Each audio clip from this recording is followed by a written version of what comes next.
दोस्तों नमस्कार। इस वक्त मौजूद हैं बरेली के गंगासील अस्पताल में सुजान सर मौजूद हैं। आज आपसे बात करने आए हैं किस तरीके की बीमारियों का करते हैं आप इलाज और क्या सलाह देना चाहेंगे। गौर से सुनिए उनकी बात, जुड़े रहिए हमारे साथ, देखते रहिए हमारी ये खास रिपोर्ट। मैं डॉक्टर सुजान सिंह हूँ। मैं कंसल्टेंट यूरोलॉजिस्ट के पोस्ट पे यहाँ पे गंगाशील हॉस्पिटल में अभी वर्क कर रहा हूँ। मैं बेसिकली एटा से हूँ। मेरी पूरी प्राइमरी एजुकेशन सेंट्रल स्कूल से हुई है और मैंने MBBS कर्नाटका से गवर्नमेंट मेडिकल कॉलेज से किया था। मेरी MS जनरल सर्जरी मौलाना आज़ाद मेडिकल कॉलेज दिल्ली से हुई है, जो कि इंडिया का टॉप मेडिकल कॉलेज है। और मैंने अपनी यूरोलॉजी की education Gangaram hospital new Delhi से ली है। कब से हैं यहाँ पर सर? मैं यहाँ पे 2019 से हूँ। मुझे 3 साल हो गए यहाँ पे गंगाशील हॉस्पिटल में। यूरोलॉजिस्ट का अभी बहुत लोगों को पता नहीं है कि यूरोलॉजी क्या क्या पेशेंट्स देखते हैं। तो यूरोलॉजिस्ट कोई भी किडनी से रिलेटेड यूरिनरी ब्लैडर मूत्राशय हो गया, गदूद हो गया, प्रोस्टेट हो गया, पेशाब का रास्ता हो गया, उसमें बनने वाली पथरियाँ, उसमें इन्फेक्शन, उसमें कैंसर, किडनीज खराब हो जाने के बाद में जो किडनी ट्रांसप्लांट होता है, तो ये सारे काम एक यूरोलॉजिस्ट करता है। क्या दुष्प्रभाव शुगर का किडनी में पड़ सकता है? शुगर किडनी पे बहुत तरह के इफेक्ट करता है। पहला है कि उसको किडनी को खराब कर सकता है, क्रिएटिनिन बढ़ जाता है, गुर्दा कम काम करता है, इन्फेक्शंस बहुत ज़्यादा कॉमनली होते हैं। तो डायबिटीज़ बहुत सारी चीज़ें कर सकता है। क्या कहना चाहेंगे हमारे दर्शकों से? अच्छा, पहली बात यह है कि अगर किसी को भी यूरिनरी प्रॉब्लम है तो आप अपने यूरोलॉजिस्ट से बात कीजिए। दूसरी चीज़ है कि कॉमन चीज़ है कि पथरी से कैसे बचा जाए। ये कॉमन सब लोग कहते हैं कि पथरी से कैसे बचा जाए। इसके लिए इतनी सारी दवाइयाँ लेके आ जाते हैं कि ये आयुर्वेदिक दवाइयाँ खा रहे हैं, ये होम्योपैथिक दवाइयाँ खा रहे हैं। इसमें जो साइंटिफिकली प्रूव्ड है वो ये है कि पानी का सेवन ज़्यादा रखना है। ज़्यादा का मतलब गर्मियों में करीब 3 से 3.5 लीटर के आसपास और ठंड के मौसम में करीब 2.5 लीटर के आसपास। नमक का सेवन कम रखना है, नॉनवेज का सेवन कम रखना है। अगर किसी को शुगर और BP है तो वो कंट्रोल में रखना है और रेगुलर एक्सरसाइज करनी है। तो ये प्रैक्टिकली चीज़ें हैं जो कि काम करती हैं, सचमुच में करती हैं। इसके अलावा बहुत सारी चीज़ें और YouTube पे मिल जाएंगी कि ये सब्जियां खाएं, ये सब्जियां, वो प्रैक्टिकली पॉसिबल नहीं है और बहुत ज़्यादा कामयाब भी नहीं रहती। क्या सलाह देना चाहेंगे पथरी के मरीजों के लिए? बस उनको अगर हर पथरी का इलाज की ज़रूरत नहीं पड़ती है। अल्ट्रासाउंड में अगर पथरी आ गई है तो इसका मतलब ये नहीं है कि उसका इलाज चाहिए ही चाहिए। सिर्फ उन्हीं पथरियों का इलाज की ज़रूरत पड़ती है जो सचमुच में दिक्कत कर रही हैं, और उनका भी आप अपने यूरोलॉजिस्ट से डिस्कस करें। वो आपसे प्रॉपर प्लान बना करके उसका ट्रीटमेंट देंगे आप। Thank you.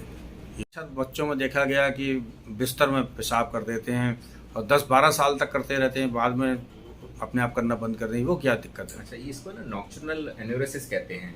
तो जैसे जैसे जैसे हम बढ़ रहे हैं, हमारा ऑर्गन्स बढ़ रहे हैं, हमारे हाथ बन रहे हैं, हमारा दिमाग विकसित होता जा रहा है, जैसे हम उम्र के साथ बढ़ रहे हैं, ऐसे ही जो पेशाब की थैली होती है, इसका जो दिमाग से कनेक्शन है, स्पाइनल कॉर्ड से कनेक्शन है, ये भी विकसित हो रहा है। किसी किसी बच्चे का वो जन्म से ही डेवलप हो जाता है, किसी किसी को टाइम लगता है। तो जो सेफ पीरियड हम मान के चलते हैं तो वो 10 से 12 साल है। 10 से 12 साल के बाद भी अगर किसी को यूरिनरी प्रॉब्लम रहती है, नॉक्टर्नल एनालिसिस, तो उसका ट्रीटमेंट होना चाहिए। उससे पहले कुछ और ऐसा नहीं है कि उनके कोई टेस्ट नहीं होंगे। उससे पहले अगर कोई छोटा बच्चा है जो रात को पेशाब करता है तो टेस्ट होंगे, उसका अल्ट्रासाउंड होगा, यूरिन के टेस्ट होंगे। अगर सारे टेस्ट नॉर्मल आते हैं तो ऐसे में किसी चीज़ की ज़रूरत नहीं पड़ती है। कुछ बिहेवियरल मॉडिफिकेशन कहते हैं, खान पीन में चेंज करने होते हैं। इन सब ये सारी चीज़ें की जाएँ और टाइम दिया जाए बच्चे को, तो ये सारी प्रॉब्लम्स अपने आप 12 साल के आसपास तक सही हो जाती हैं। गदूद की प्रॉब्लम क्या है? अच्छा, गदूद एक नॉर्मल ऑर्गन है जो पेशाब की थैली के नीचे होता है, पेशाब के रास्ते में, लिंग के जो यूरेथ्रा होता है उसके बीच में। जैसे जैसे उम्र बढ़ती है मेल्स में, जेंट्स में, तो 45 मान के चलते हैं कि 40-45 साल के बाद में गदूद प्रॉब्लम करने लगता है। तो कॉमन जो प्रॉब्लम्स होती हैं, जैसे पेशाब रुक रुक के आना, बार बार जाना, धार का ना बनना, पेशाब के लिए बहुत देर तक खड़े रहना, पेशाब करने के बाद ऐसे लगना कि पेशाब रह गई है, फिर से जाएं, या फिर पेशाब में खून आना, पथरी बन जाना, तो ये सारे कॉमन प्रॉब्लम्स होते हैं प्रोस्टेट की वजह से। तो जब भी कोई पेशेंट आता है हमारे पास में, तो हम कुछ सिंपल टेस्ट करा करके इसका डायग्नोसिस बनाते हैं, जिसमें कुछ खून के टेस्ट होते हैं, अल्ट्रासाउंड होता है, पेशाब की धार की जांच होती है, यूरोफ्लोमेट्री जिसको कहते हैं। तो इन सब चीज़ों से हम इन प्रॉब्लम का पता करते हैं कि कितनी प्रॉब्लम कर रहा है प्रोस्टेट, और उसके हिसाब से उसका ट्रीटमेंट दिया जाता है।